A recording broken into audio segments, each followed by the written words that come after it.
The Morning Dish. He's the hardest working man in show business. His band's music takes you into the midnight hours. And when you wake up, his voice is back on your radio alarm clock. How on earth did this happen? Well, Jeff saw me taking out the trash at the radio station. And he won another award. But this one is better. I'm your boogeyman. That's what I am. It's The Morning Dish with the 2019 Radio Personality of the Year winner, Stephen Phillips. You paying attention to this, Packy? And Murphy's own Sherry Raines. Yeah, you must have given horseback passes to the right guy, Stephen. Well, giddy up. And Packy Smith's Shetland pony is right alongside. You guys know these demo tapes don't just edit themselves together, right? Well, all right. 3 cheers for Stephen Phillips. Y'all need to help Stephen Phillips out over there. Out the door and off the radio. Here's Stephen Phillips. All righty, folks. We have got a very special guest on with us, all the way from Texas, Vincent Neil Emerson. How are you, brother?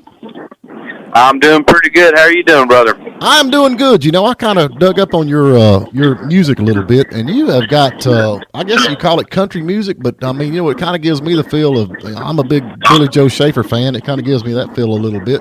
Just like this song. I mean, honestly, you got the song Fried Chicken and is it Evil Women? Yeah. I mean, that hits me hard right there because I'm Baptist. I love fried chicken, and I don't know about the Evil Women part, but anyway. Where did you kind of get your start with all the music that you've got? Well, I started playing around Dallas and Fort Worth when I was about, 21, and started writing songs around that time and just kind of kept with it and started booking more shows. And, I just got lucky a few times along the way, and here I am. Yeah, well, I'm going to tell you, Texas right now is a place to be for country music because, this, folks, y'all listening out there, y'all need to look at, go to his website, Vincent Neil Emerson, and check out his stuff. I mean, you have got some really cool songs. Now, you're a young man. How old are you? I'm 29. Okay, so you're a little older than I thought. You look a lot younger. Yeah. Yeah, you look a lot younger. I got that baby face, I guess, is what it is. Hey, that's a good thing. When you get like 80, they'll still say, hey, you don't look like 60. There we go. But I got to know about this fried chicken and Evil Women, man. It had to be something to really hit you hard to write a song like that. Where did that song come from?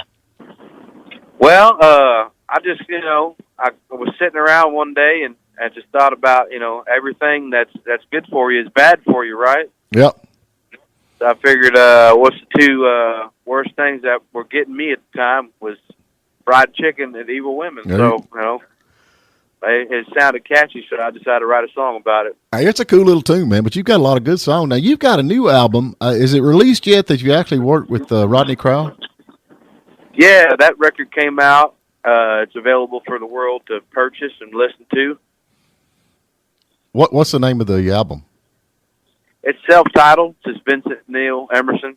Well, now, how did you get hooked up with Rodney Crowell? I mean, he's one of there's a few songwriters out there that I really like, and Rodney's got some cool stuff. I'm a big Waylon Jennings fan. So how in the world did you ever get hooked up with Rodney? Man, I was at the grocery store, and we were both reaching for the last apple. Can't beat that. And we ended up holding hands and off into the sunset. I was demoing out some songs, and they somehow made their way to Rodney, and he agreed to sign on to produce the album, and I guess he liked the songs enough to work with me. So, yeah, man, I got really lucky with that, and it was a pretty big trip to get to work with Rodney Crowell. He's a hero of mine, so, Yeah, I mean, he's a great songwriter, too. So now, this self-titled album, all these songs are your songs? Yeah, I wrote all the songs.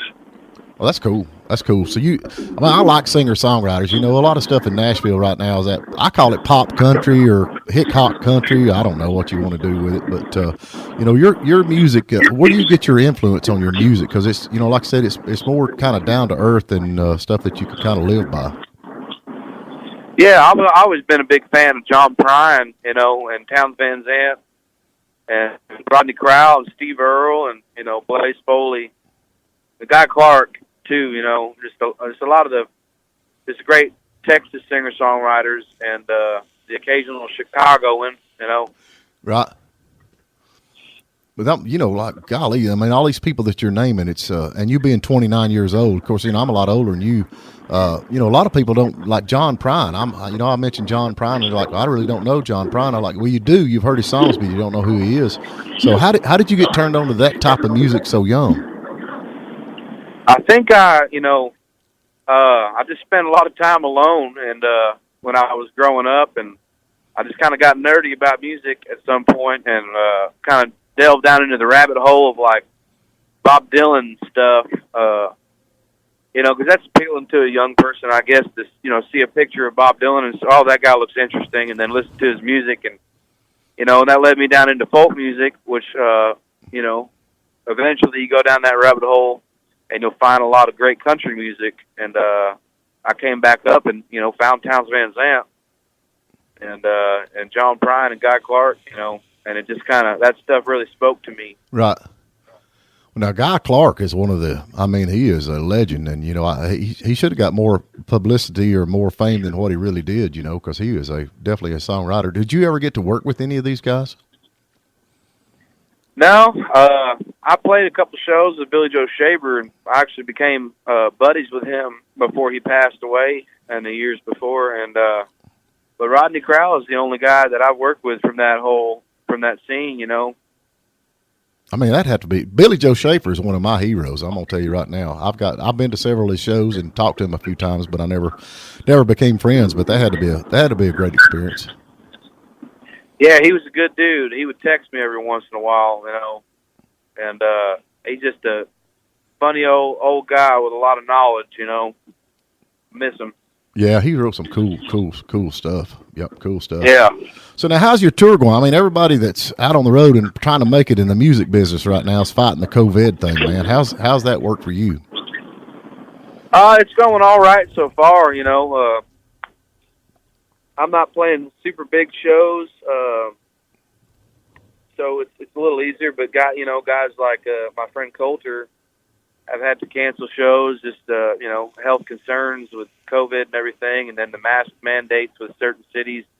So we're all kind of praying, just hoping that things start getting better and easier for everybody. Keep moving. That's all we can do. Yeah, I guarantee it.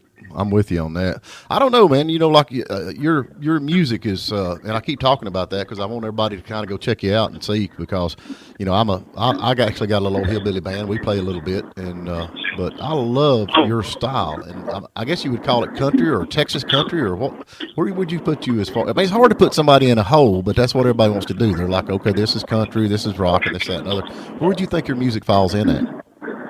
I think, the stuff that I'm influenced by the most is, guys like Townes and Guy Clark, and, I think those guys are I call them Texas folk, Right. So I guess if I had to put a label on my music, this last album would definitely be Texas folk music. It's all country, I love it. Now, how many albums do you have out now? I've got 2 full-length albums out so far. Right. So now, who are you signed with now? I'm signed with La Honda Records. Right. Well, that keeps you going. Now, you've got a big tour going on. You're actually making, and then I think you're going to be. I mean, you're all over the map, man, which is a good thing with all the stuff that's going on. Now, you doing a full band, or you're doing just you with a guitar? Right now, the next 5 shows that I have booked are solo.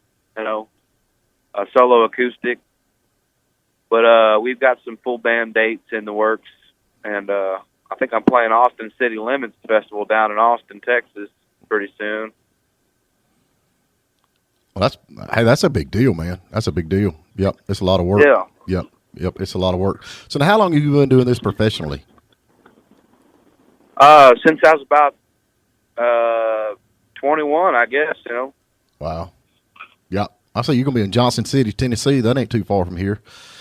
And oh yeah, Austin City Limits. I don't know, man. It's just what? It's a shame that people like you are not played on the radio, and they play all this. This rule of thumb music they got coming out where they're just talking about pickup trucks and honky-tonk Neanderthal kind of thing, And but anyway, I like to support all these people coming up that I really enjoy their music. And but if they can, now you've got VincentNeilEmerson.com is pretty much the place to find you and follow you. Yeah, and if anybody's on Facebook and Instagram, I'm on there as well. Well, that's folks. I'm telling you, y'all need to go check out his website. Check out his new album, self-titled album with Rodney Crowell. And how's Rodney Crowell to work? I mean, is he pretty easy to work with, or is? Oh man, he just he kind of knew exactly the sound that I was going for in my head. We both kind of had the same idea, so it was easy and it was fun too. He taught me a lot, so yeah. It's always for that. Now you still live in Texas, or you moved to Nashville? I'm still living in Texas. Well, seems like that's I'll probably die there too. I'm gonna tell you, man. If y'all pull out of the union, I'm gonna move to Texas. I'm coming out there. I hope you got extra room because I'm heading that way. We got plenty of wide open spaces for you, man. I can feed the cows or something. I can drive a tractor. You can do whatever you need. There we go. There you go. Well, Vincent, man, I appreciate your time, and we'll see. Hopefully somebody will out there. I ain't kidding you, folks. Go out there and check him out because he has got some great music. Young artists coming up here struggling, trying to make it, and all the way from Texas, and you're going to love this new album. I love it, and Vincent, like I said, man, I appreciate your time. Brother, thanks so much for having me on, man. I appreciate you. Thank you for spending a little time with us. And remember, you can tune in every morning at WJULradio.com at 8 a.m. Eastern. And please subscribe to our YouTube channel and like us on Facebook, The Morning Dish.